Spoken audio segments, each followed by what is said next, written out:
3 secondes 4 dixièmes pour Chris Amon. Vous savez qu'il s'agit d'un nouveau modèle, d'une évolution de la Matra Simca. En effet, le châssis a été revu par les responsables, les ingénieurs de chez Matra, et ça a permis à la fois de gagner du poids, de la rigidité et surtout d'améliorer considérablement la tenue de route de la voiture que pilotera Chris Amon, qui court toujours après son premier succès en Formule 1, un succès qui, nous le pensons tous, serait vraiment très mérité. À ses côtés en première ligne, le néo-zélandais Denny Hulme sur la McLaren numéro 2. Denny Hulme, très souvent aux avant-postes cette saison, qui veut défendre cette deuxième place au championnat du monde, qui veut même essayer de se rapprocher de Fittipaldi. En seconde ligne, Jackie Stewart. Jackie Stewart qui fait sa rentrée après un mois d'interruption. Jackie Stewart est à droite sur la deuxième ligne. Il fait sa rentrée après...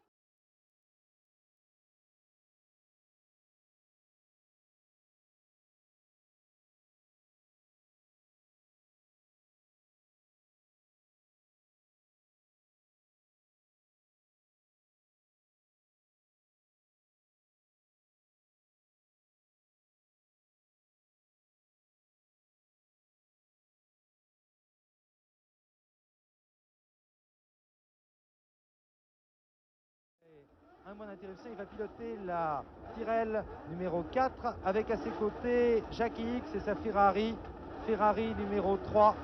Ces 4 concurrents ont assez largement dominé les séances d'essai. Je vous rappelle rapidement qu'en troisième ligne, nous trouvons Schenken et Marcoux. En quatrième ligne, Sever et Emerson Fittipaldi. En cinquième ligne, Peterson et Elwood. Très vite aussi, malheureusement, nous manquons de temps. Nous aurions beaucoup de choses à vous dire avant le départ de ce Grand Prix. Très vite, pour vous signaler tous les malheurs des pilotes français. Sever, sortie de route au cours des essais, qui va partir avec un poignet abîmé. Pescarolo qui lui sortie de route encore plus violente, sa voiture est détruite, ce qui fait que j'aurai la chance de l'avoir à mes côtés pendant ce Grand Prix, mais lui s'en passerait volontiers. Et puis Beltoise ce matin lors de la dernière séance d'essai non officielle, qui a vu un cardan de sa voiture cassée. Sa voiture a été jugée hors d'état pour prendre le départ par les responsables de BRM, et Beltoise partira en toute dernière ligne avec la voiture d'Oden Ganley qui ne prendra pas le départ. Patrick Depailler, lui, se trouve en 9e ligne pour sa première course de Formule 1. Vous voyez que nous sommes obligés d'aller vraiment très vite pour vous donner ces renseignements, puisque le départ est maintenant imminent. Les concurrents approchant sur la vraie grille de départ. Numéro 2, Amon numéro 9 en première ligne. Derrière, Stewart et X.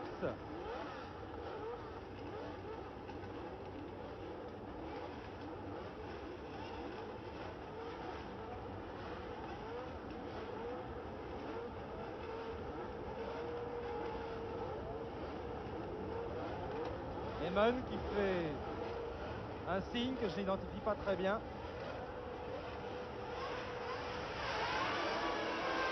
Amon qui a pris le meilleur départ, profitant de l'avantage qui donnait la corde.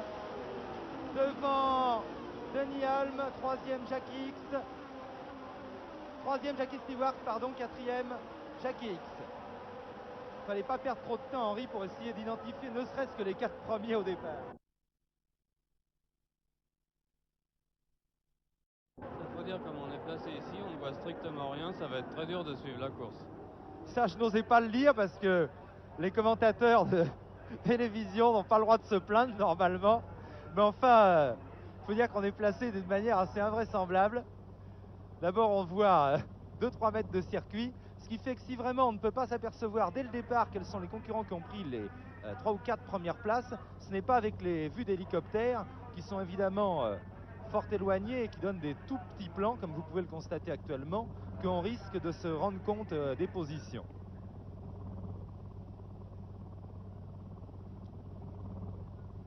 Henri, Chris Amon certainement toujours en tête.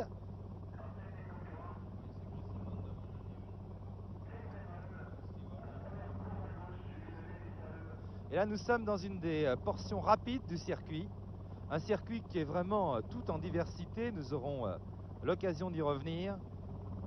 C'est la partie la plus rapide du circuit, à droite la descente.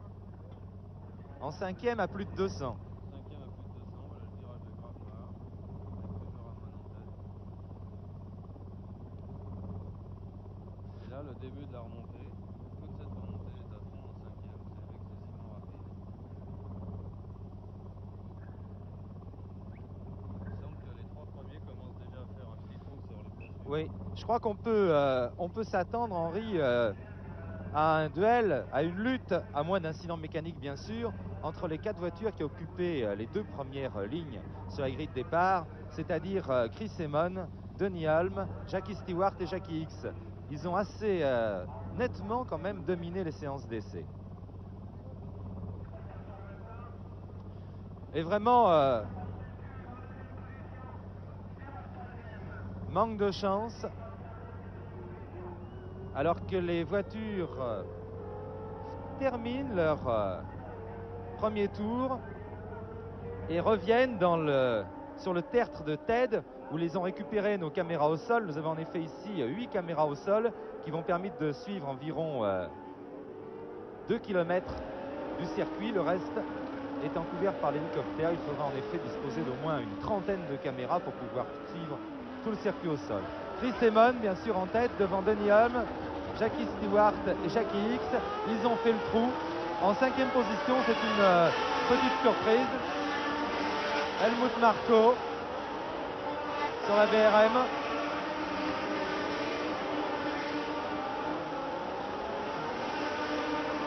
Tandis qu'on trouve ensuite en 6e position Tim Schenken.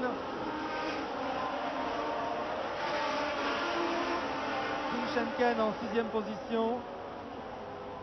Puis Michael Wood, Emerson Fittipaldi, François Sever, ensuite Andrea De Adamisch, Wilson Fittipaldi, Carlos Pache et Patrick Depailler. J'essaye de vous donner un classement très complet car nos camarades de l'Eurovision ont eu une petite infortune. En effet, tous les moyens techniques étant pris par le Tour de France cycliste, il n'y avait pas de possibilité d'aller faire commenter la course en direct ici à Clermont, et ils doivent la commenter depuis leurs différents studios de Belgique, d'Autriche, de Suisse ou d'Allemagne. Et évidemment, ils comptent bien sur nous pour leur donner plus d'informations possibles.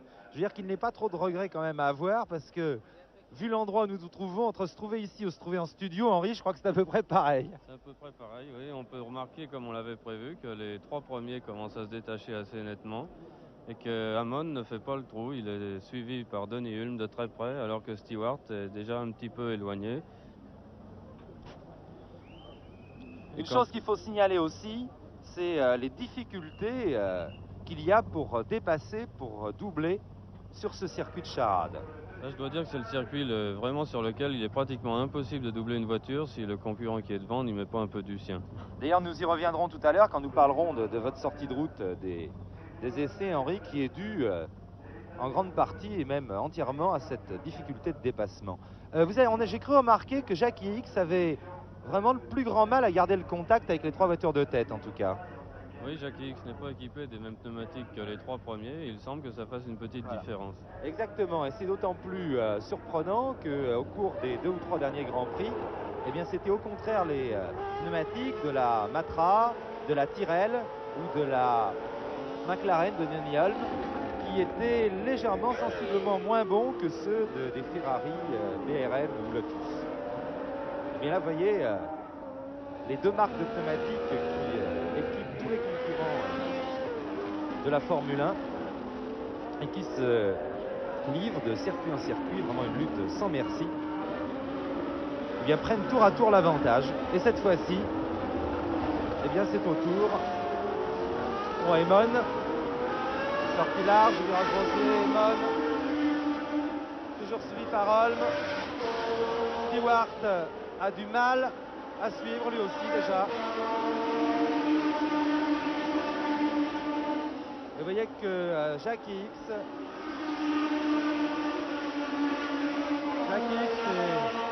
est légèrement décramponné, tandis qu'on trouve toujours à la 5e place, une remarquable 5e place, la DRM d'Helmut Marko, suivi par Tim Schenken. Un arrêt, le numéro 14, Niki Lauda. Voilà, signale ça tout particulièrement à mon confrère autrichien qui décidément va avoir beaucoup de choses à dire à ce tour-ci, puisque Helmut Marko est en 5e position et que Niki Lauda vient de s'arrêter à son stand. Voilà, vous le voyez. Niki Lauda qui est certainement, oui, je crois que c'est le plus jeune de tous les pilotes de F1 à l'heure actuelle, puisqu'il doit avoir 22 ans.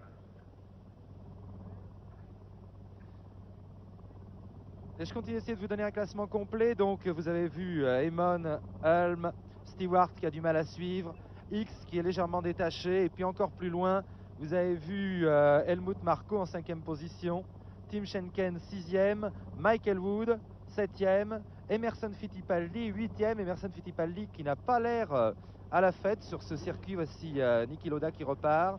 Fittipaldi n'a pas l'air à la fête. Certains disent que c'est parce c'est la première fois qu'il court ici et qu'il a eu du mal à apprendre le circuit. Moi, je n'y crois pas beaucoup. Je pense qu'un pilote de Formule 1 doit très vite s'adapter au circuit de Charade, même un circuit aussi difficile que celui de Charade. Je crois plutôt qu'Emerson Fittipaldi n'a peut-être pas un moteur d'aussi bonne qualité que d'habitude. Qu'est-ce que vous en pensez, Henri? C'est possible. De toute façon, il est très dur d'apprendre le circuit, mais je crois qu'au bout de 2 séances d'essai, un pilote de Formule 1 l'a bien appris et connaît toutes les difficultés. Il se peut que Emerson ait d'autres problèmes. Je ne sais pas exactement, mais en tout cas, il n'est pas tout à fait dans le coup pour les premières places en ce moment.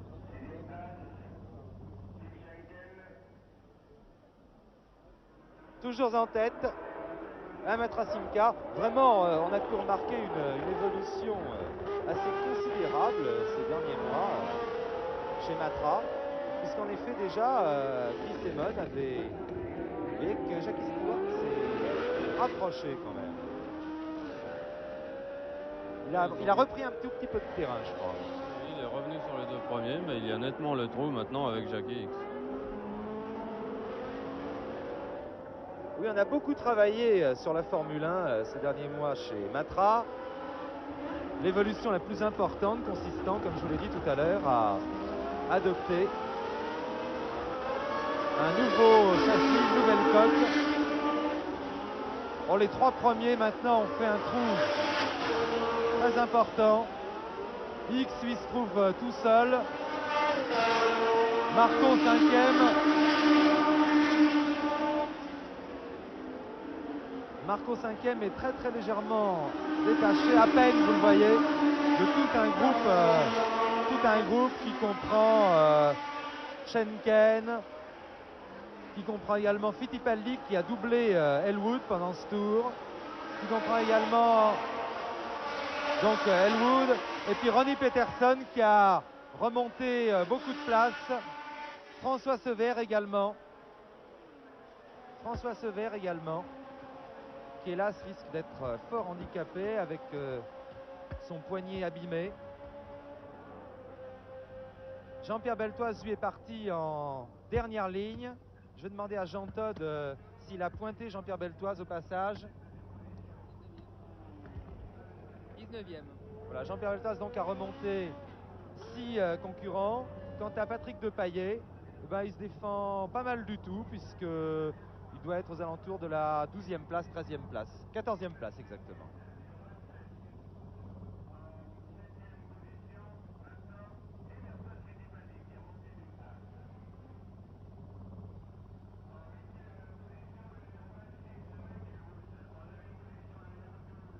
Voilà, Chris Amon là, a l'air de prendre un petit avantage. J'ai remarqué au tour dernier, Chris Amon a l'air de faire le trou dans la descente et ensuite ça a l'air de se regrouper après la montée. Sans doute sa voiture tient un peu mieux la route dans tous les virages serrés et peut-être au contraire la McLaren et la Tyrrell vont un peu mieux dans les grandes courbes rapides de la montée. Oui, je crois qu'il faut quand même souligner, même si ça peut paraître évident à certains, que c'est une des grosses difficultés de ce circuit de Charade, c'est justement peut-être la variété des virages et du terrain. Il est évident qu'il y a certaines voitures qui doivent se trouver peut-être plus à l'aise dans les virages serrés et beaucoup moins à l'aise dans les grandes enfilades en 5e. Oui, c'est sûr, c'est très rare d'avoir une voiture parfaite qui soit très bonne dans les virages très lents, très bonne dans les virages rapides, très bonne au freinage. Et là, vous voyez, les voitures se sont regroupées après la remontée. Je pense que la Matra doit être nettement meilleure dans les virages lents de la descente.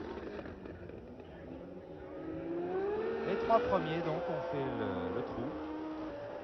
C'est vraiment... Dernier tour, Jackie, c'était à 4 secondes de Stewart. On va voir si l'écart a varié là. Voici les voitures qui reviennent. Vous avez vu brièvement la Lotus de Fittipaldi, actuel leader du championnat du monde. Fittipaldi qui est actuellement dans le groupe qui se bagarre pour la 5e place. 4e passage. 4e passage pour les 3 premiers. Les 3 premiers qui ont encore creusé l'écart.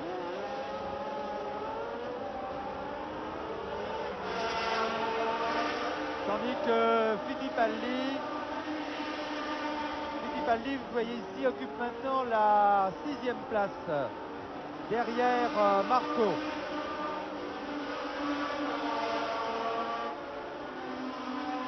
Là ici c'est Wilson Fittipaldi qui est passé rapidement la Brabham.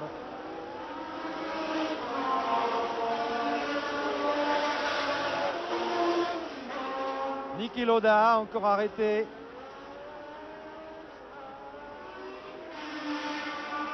Niki Lauda encore arrêté. Tandis que la course prend maintenant une physionomie assez précise. 3 hommes en tête. Chris Amon qui n'arrive pas à se débarrasser de Denny Hulme et Jackie Stewart. Vous les voyez actuellement sur votre écran dans ces enfilades extrêmement rapides du circuit de Clermont où on voit les voitures passer d'un bord à l'autre, vraiment tout en tangence. Je pense qu'on doit éprouver vraiment, Henri, ici sur ce circuit des très grandes joies de pilotage. J'avoue qu'au point de vue pilotage, c'est certainement le plus beau circuit du monde car il est très varié et dans ces enfilades très rapides, là où les voitures arrivent maintenant, c'est pratiquement à la vitesse de pointe qu'on négocie des courbes sans visibilité, passant d'une corde à l'autre et ça fait une impression absolument fabuleuse.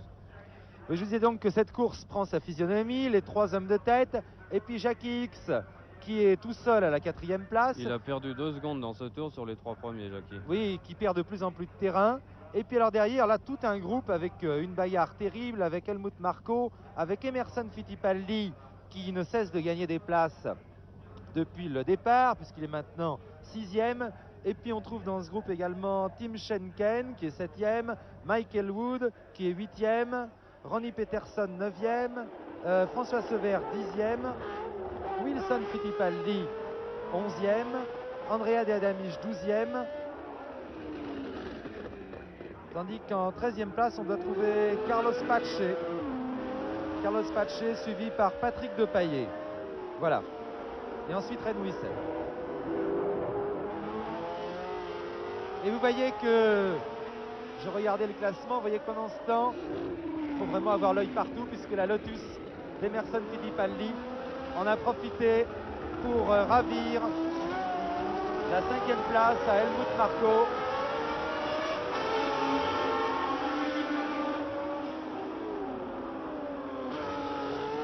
Là, vous voyez Jackie X. Maintenant, nous allons essayer de voir si Emerson Fittipaldi, qui a réussi à doubler Helmut Marko, va revenir sur Jackie X. Nous allons essayer de pointer pour voir s'il reprend du terrain à Jackie X.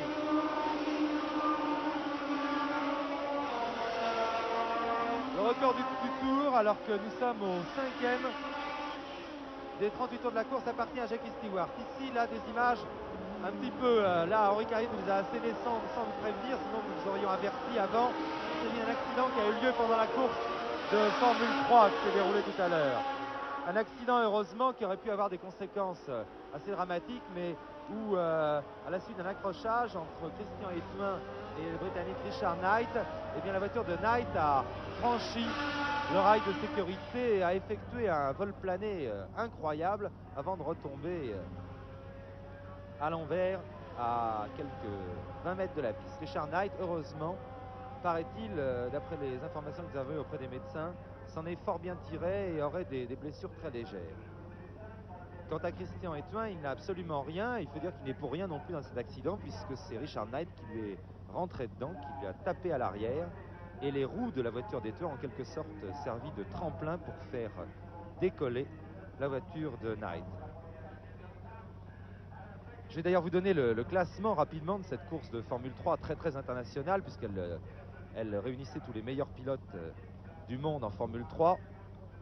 Elle a été remportée par le Britannique Williamson devant Pierre-François Rousselot, Lucien Guipny et Jean-Pierre Jabouille. Jean-Pierre Jabouille qui attaquait Williamson pour essayer de passer en tête, mais qui a été vraiment bloqué assez sérieusement et à la limite de la régularité par Williamson pendant 3-4 tours. Et qui l'a heurté finalement, ce qui lui a fait perdre du terrain. Là, je pense qu'il s'agissait de Niki Lauda, oui. Il y a tellement de choses qu'il faut regarder en même temps dans une course automobile que de temps en temps, évidemment, nous sommes obligés de quitter notre écran des yeux pendant quelques secondes, pendant 15 secondes, 20 secondes. Ce qui explique parfois, et je comprends très bien que ça peut ici irriter le téléspectateur, que vous voyez un incident avant nous. Ça peut arriver, car il suffit qu'on nous tende un papier ou que nous consultions notre tour par tour pour voir un classement complet. Si à ce moment-là il se produit quelque chose sur l'écran, comme ça s'est passé par exemple avec l'arrêt de Jean-Pierre Beltoise aux 24 heures du Mans, eh bien les téléspectateurs le voient et nous pas forcément. C'est pour ça que je suis bien heureux d'avoir pour une fois quelqu'un comme Henri Pescarolo à mes côtés, qui lui ne quitte pas l'écran des yeux. Nouveau record du tour pour Chris Amon cette fois, 2 minutes 57 secondes, 2 dixièmes. Vraiment une bagarre terrible en tête de la course. Niki Lauda là s'est arrêté définitivement.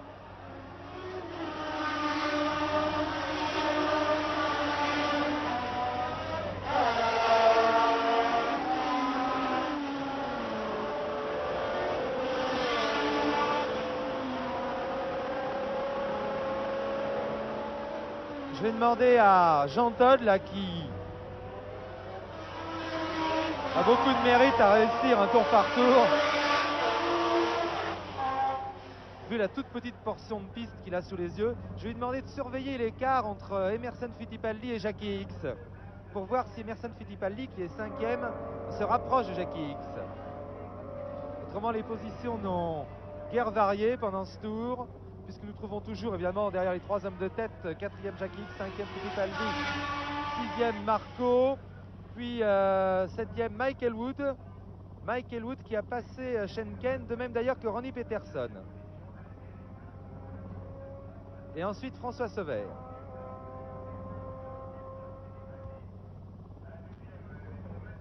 C'est vraiment étonnant de remarquer à quel point Chris Amon fait le trou dans la descente. Et j'avoue, je ne comprends pas très bien pourquoi il est rejoint quand on voit passer les voitures devant nous.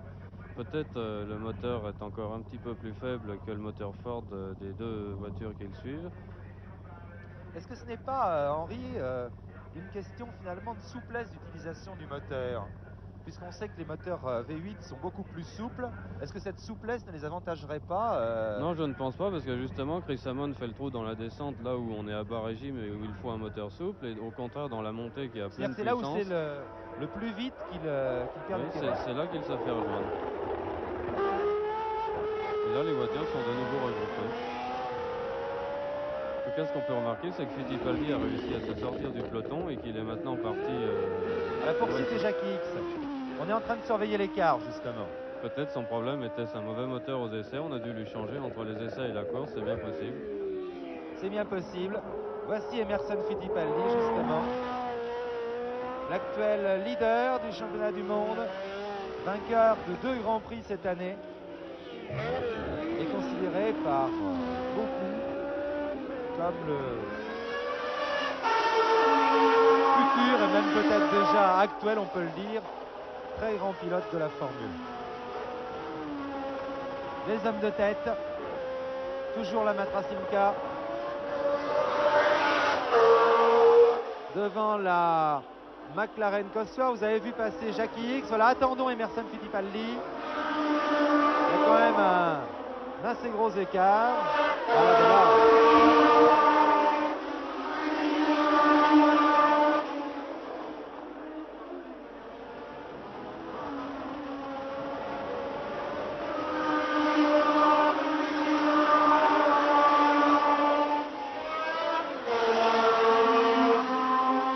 Vous donner une idée de ces écarts, puisque Jackie Hicks, au 7e passage, se trouve déjà à 15 secondes. À 15 secondes des 3 voitures de tête. Emerson Fittipaldi, lui, se trouvant à 22 secondes des 3 voitures de tête et par conséquent à 7 secondes de Jackie Ickx. Nous allons voir si cet écart augmente ou diminue.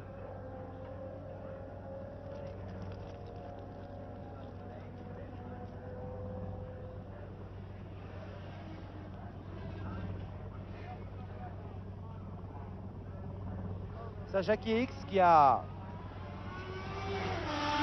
connaît quand même beaucoup de désillusions cette année avec la Ferrari.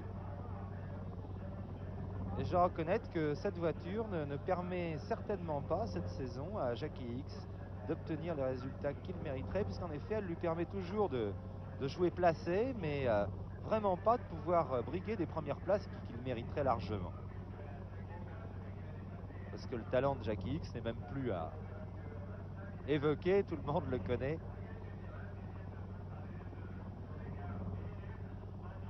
Tout le monde sait qu'il fait vraiment partie des 2 ou 3 ou 4 pilotes qui dominent la Formule. Henri Pescarolo, toujours sourcil froncé, très perplexe devant ce petit phénomène là qu'il n'arrive pas à comprendre et qui permet à la Matra Simca Chris Amon de se montrer plus rapide dans les enchaînements relativement lents et moins rapide apparemment dans tous les enchaînements rapides. Alors que logiquement, on aurait pu penser que c'était le contraire, peut-être qu'elle allait se produire. En tout cas, c'est un gros avantage pour les téléspectateurs et les spectateurs, c'est que la course est très disputée en tête et les 3 voitures restent groupées, ce qui est passionnant.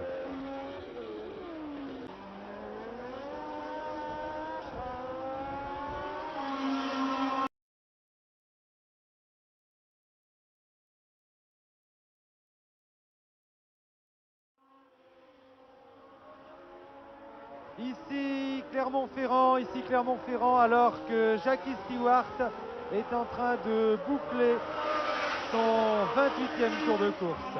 Je vous dis Jackie Stewart, tout à l'heure c'était Chris Amon, mais je vous l'ai dit, voici Jackie Ickx maintenant qui occupe la 2e place, qui poursuit une bagarre fantastique avec Emerson Fittipaldi. Nous allons y revenir dans quelques instants. Je vous disais tout à l'heure que Chris Amon était au début du reportage, tout à l'heure vers 15h, Chris Amon était un des pilotes les plus malchanceux que je connaisse. Eh bien, on peut se demander si cette malchance ne peut pas s'appliquer également à l'équipe Matra en ce qui concerne le Grand Prix de France tout au moins. Car alors que Chris Amon avait réussi à partir du 14e tour à prendre le large et à distancer Stewart et Hulme, eh bien il a été obligé de s'arrêter. Et de s'arrêter pourquoi? Eh bien exactement pour la même raison que Jean-Pierre Beltoise il y a 2 ans, lorsqu'il était en tête très largement de ce Grand Prix. Là voici Chris Amon. Chris Amon avait un pneu crevé tout simplement et il a perdu là plus d'1 minute, repartant à la 9e place. Et depuis, eh bien, il faut dire qu'avec un cœur admirable, Chris fait un forcing fantastique, battant et rebattant le record du tour pour essayer de se rapprocher. Et il remonte des places. Il remonte des places puisqu'actuellement, je vais vous donner donc les positions. En tête, Jackie Stewart, donc position 28e tour. 2e à 31 secondes et à la lutte, roue dans roue, Jackie Ickx et Emerson Fittipaldi. Car en effet, Denny Hulme, lui aussi, a été obligé de s'arrêter exactement pour la même raison qu'Amon. Il avait un pneu crevé et il a même changé d'ailleurs ses pneus arrière qui étaient usés par les pierres projetées sur la piste. Nous vous parlions tout à l'heure avec Henri Pescarolo justement de ces accotements qui ne sont pas stabilisés. Et c'est lorsqu'un concurrent met une roue sur cet accotement que ça projette de la terre et des gravillons sur la piste et que ça provoque toutes ces crevaisons. Ça, c'est une chose qu'il faudra que les organisateurs revoient. Donc, je vous poursuis le classement. À la lutte pour la 2e place à 31 secondes, Ickx et Fittipaldi. À 46 secondes du premier, à la lutte cette fois pour la 4e place, eh bien, Ronnie Peterson et François Sevère. François Sevère qui, malgré son poignet abîmé, fait une course vraiment fantastique puisqu'il s'est rapproché petit à petit et que apparemment son poignet pour l'instant a l'air de tenir le coup. Et puis 6e Chris Amon qui vient de doubler Michael Wood, qui est à 1 minute 4 secondes et qui se rapproche de Sever, Peterson. Je vous dis, c'est vraiment un forcing fantastique. Septième, eh bien septième, c'est Wilson Fittipaldi. Huitième, Denny Hulme, le pauvre Denny Hulme qui a eu autant de malchance qu'Emon. Et dixième, Graham Hill.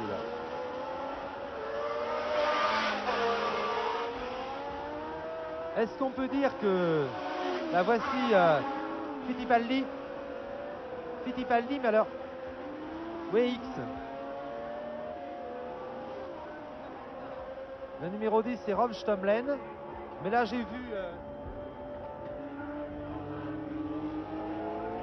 Fittipaldi sans Jackie X.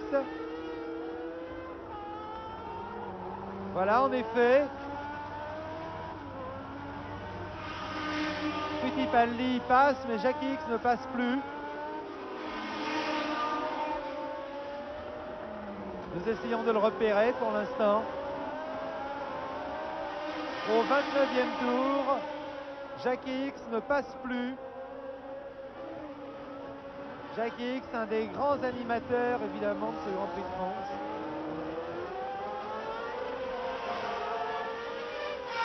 Puisque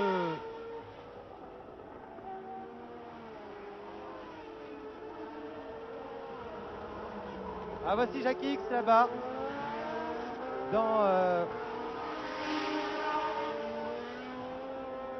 Le voici, oui, il va prendre la ligne de décélération dans le tertre de tête. Voilà, il descend maintenant. Jackie X qui va s'arrêter à son stand. Est-ce une crevaison aussi pour Jackie X? On va le savoir tout de suite.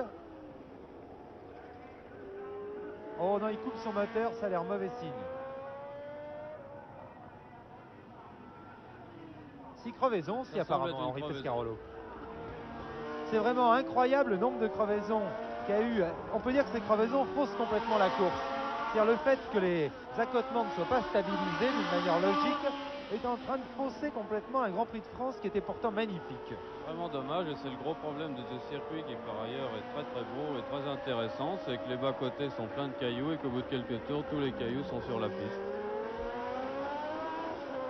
Ça c'est vraiment malheureux, d'autant plus que les organisateurs ont fait un très louable et très gros effort pour aménager le circuit sur le plan sécurité. Ils ont posé des rails partout, un effort qu'ils comptent d'ailleurs continuer, notamment en installant des tribunes de presse par exemple.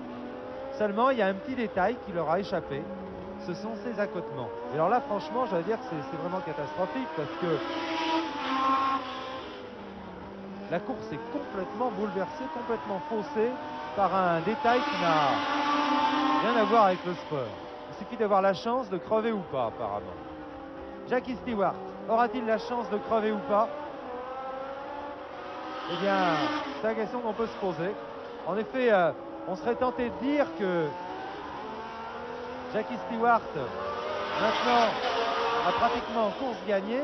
Seulement, après tout, lui n'est pas à l'abri plus qu'un autre d'une crevaison. C'est-à-dire pas plus Stewart que Fittipaldi, qui est maintenant deuxième détaché.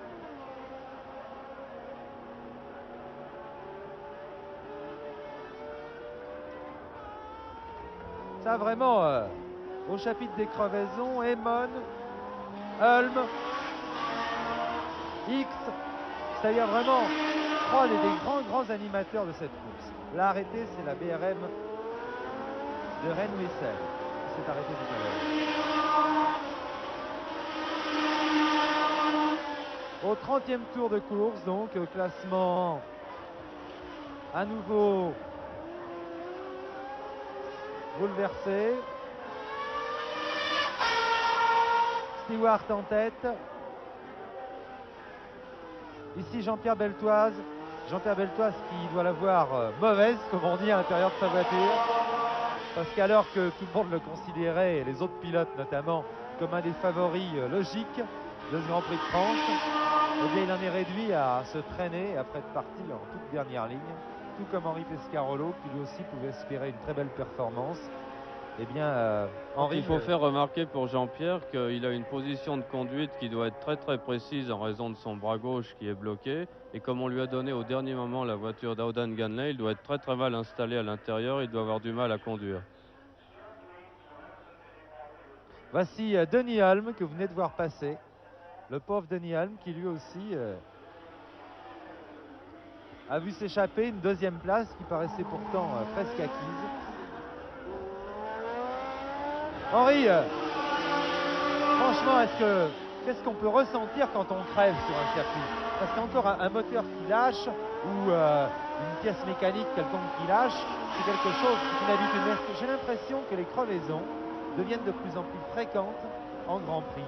Je crois en effet que c'est un problème car il y a des enveloppes de pneumatiques qui sont très très fines, il n'y a pas de chambre à air à l'intérieur de ces pneumatiques et à partir du moment où la surface du sol devient sale, c'est-à-dire qu'il y a des gravillons, il y a de plus en plus de chances de crever et ça à mon avis il va falloir que ça évolue très rapidement car ça fausse complètement le déroulement d'une course. Je crois qu'il faut préciser aussi que ces crevaisons deviennent de plus en plus dangereuses car en effet elles sont souvent, avec les pneumatiques modernes extrêmement larges, voici Jackie Stewart toujours en tête, elles sont souvent difficiles à déceler. Oui, en fait, il y a eu quand même une grosse amélioration au point de vue sécurité, c'est que le bord du pneu est fixé par des écrous dans la jante et que le pneu ne peut plus quitter la jante. Voilà, Stewart est passé, nous allons attendre, je pense,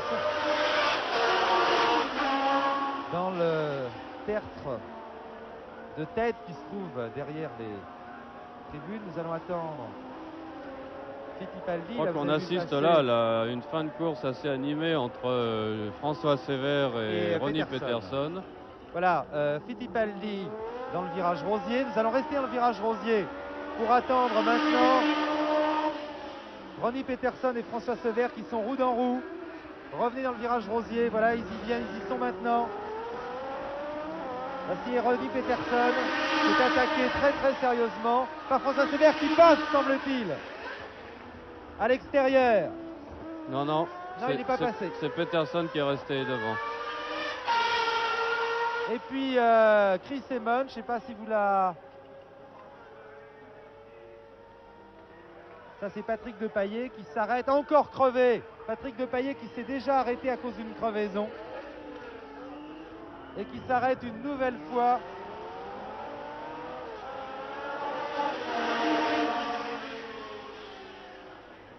Je dirais que ça sert à rien de se répéter, mais vraiment, vraiment, c'était une course, certainement peut-être, Henri. Remarquez les grands prix cette année avec la concurrence qu'il y a sont tous superbes. Mais là, je dois dire qu'il était spécialement beau. Hein. Et ce qu'il faut remarquer, c'est que les voitures sont de plus en plus fiables, c'est-à-dire qu'il y a de moins en moins d'ennuis de moteur et que malheureusement, c'est uniquement à cause des crevaisons que la course est faussée. Un nouveau record du Tour pour Chris Amon, qui depuis qu'il s'est arrêté, n'arrête pas de battre le record du Tour. Et puis alors là, ce coup-ci, je peux vous dire que ça devient vraiment très sérieux. 2,54,4. C'est-à-dire qu'il s'approche de plus en plus du temps qu'il a réussi au cours des essais. Chris Amon, qui se trouve actuellement en 5e position. 5e position, en effet, derrière Stewart à 37 secondes, donc Emerson Fittipaldi. Puis à 46 secondes, Ronnie Peterson et François Sévère qui se rapprochent de Fittipaldi. Ils sont tous les deux donc en bagarre pour la 3e place. Et puis en 5e position, à 1 minute 02, Chris Amon qui lui se rapproche de Sévère et Peterson. Ah, ça reste passionnant. Stewart qui s'apprête à boucler son 32e passage sur 38.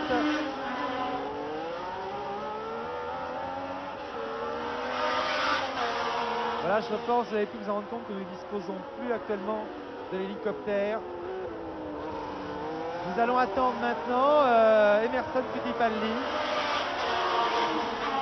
Emerson Fittipaldi qui doit se trouver à une 40aine de secondes donc de Stewart. Là voici Fittipaldi dans le virage rosier. C'est toujours Peterson qui est devant François Sévère. Et puis revenez dans le virage rosier où arrive maintenant Ronnie Peterson et François Sévère qui attaque toujours Peterson. Voilà, qui essaye à l'intérieur cette fois qui essaye à l'intérieur cette fois et qui arrive. Voilà. Sever troisième. Sever troisième au 31e tour de course. Au 32e tour de course, pardon. Et Chris Amon qui est passé toujours 5e et qui se rapproche lui aussi. Vous voyez le stand Tyrrell, on l'a vu toujours tout à l'heure, un large sourire venir éclairer le visage de Ken Tyrrell quand Amon s'est arrêté. Jean-Pierre Beltoise qui est passé là à l'instant sous vos yeux avec la 5T, malheureusement très attardée. Voici Donny Hulme. Donny Hulme, un des héros malchanceux aussi de ce Grand Prix.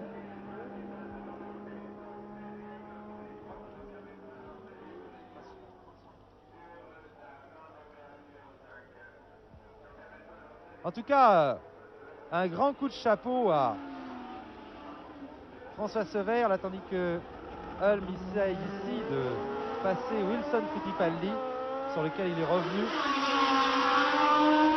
et de reprendre ainsi la 7e place. Puisqu'en effet, derrière Amon, on trouve actuellement en 6e position Michael Wood, et en 7e position Wilson Fittipaldi, qui précède donc Donny Hulme.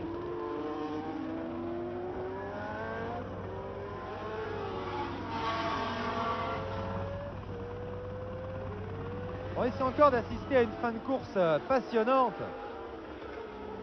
parce que nous surveillons l'écart entre Fittipaldi et puis le duo Sever-Peterson, et cet écart semble diminuer. Il était de 8 secondes au tour précédent. Et nous allons voir maintenant, alors que Stewart passe devant les tribunes pour la 33e fois, nous allons attendre d'abord Fittipaldi, et puis nous allons prendre l'écart entre Fittipaldi et le duo Sever-Peterson.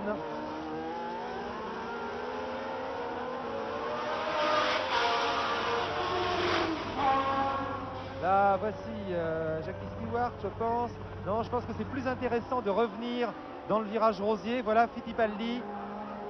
Et nous guettons Sever.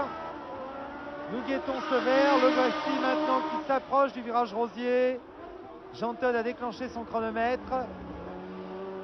Il y a combien d'écart? 10 secondes d'écart.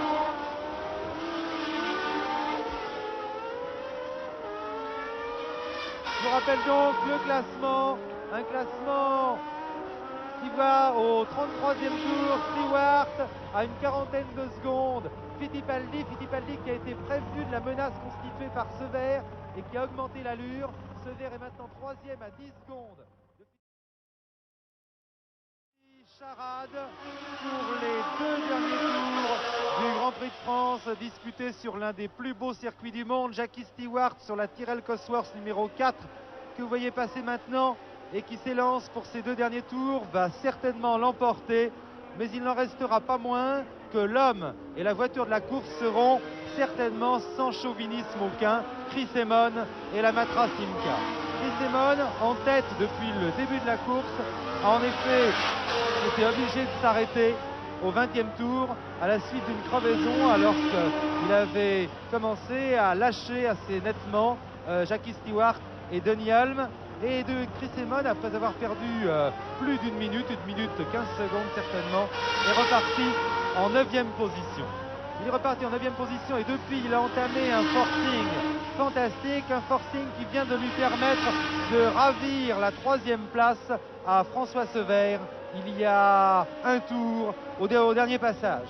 Le classement donc à l'heure actuelle: premier Jackie Stewart, en 2e position à 32 secondes, Emerson Fittipaldi en 3e position à 43 secondes, Chris Amon qui reprend 4 ou 5 secondes au tour à Emerson Fittipaldi, mais qui malheureusement ne pourra pas revenir sur lui.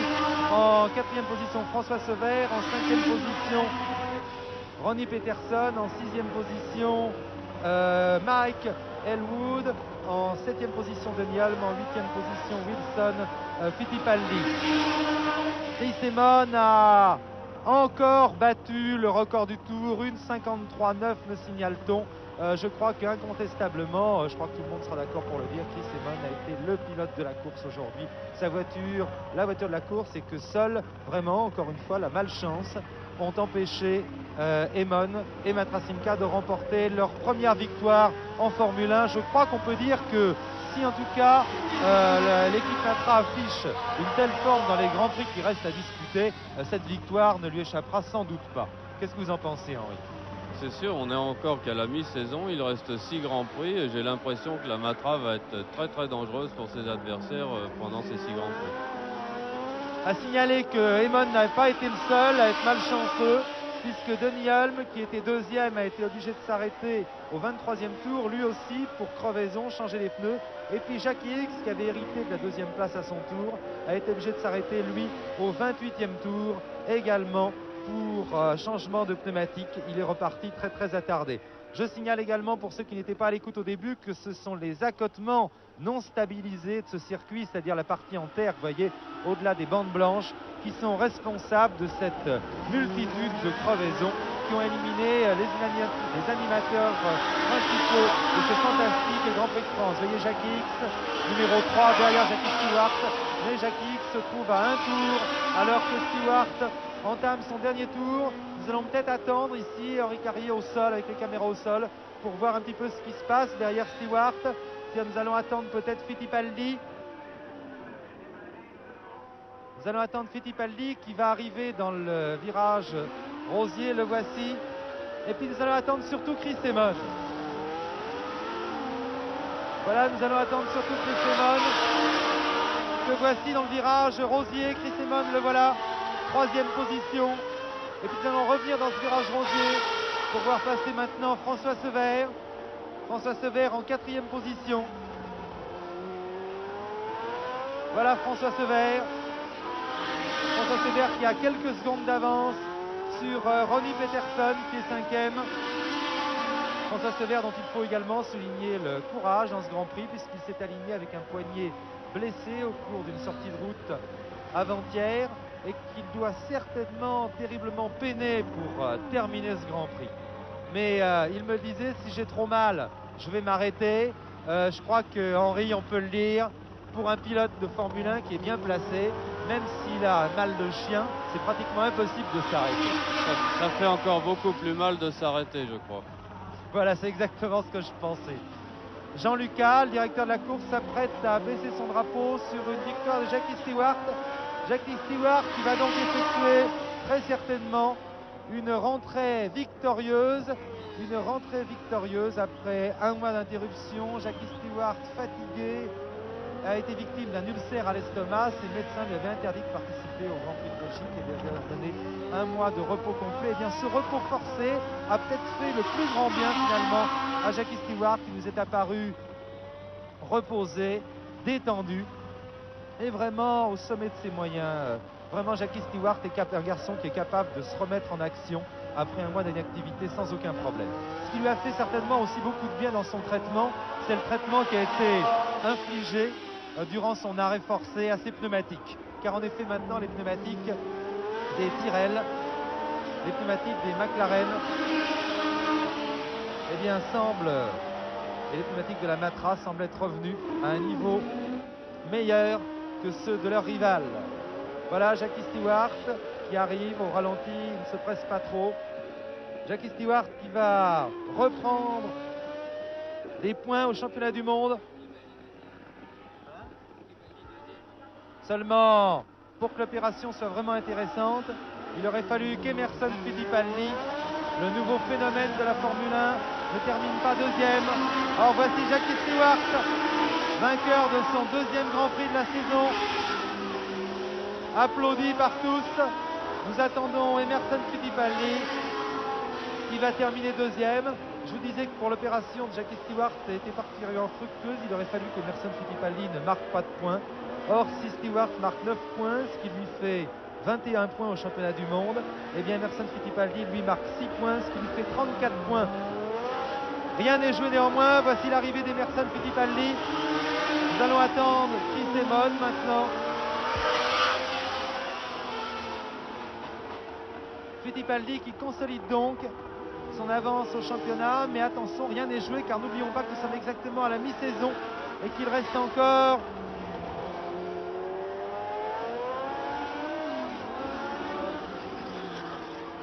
il reste encore 6 Grands Prix. Emon prend une 3e place, vraiment, j'allais dire une 3e place méritée. Je crois que ce qu'Emon aurait mérité aujourd'hui, c'est la première place.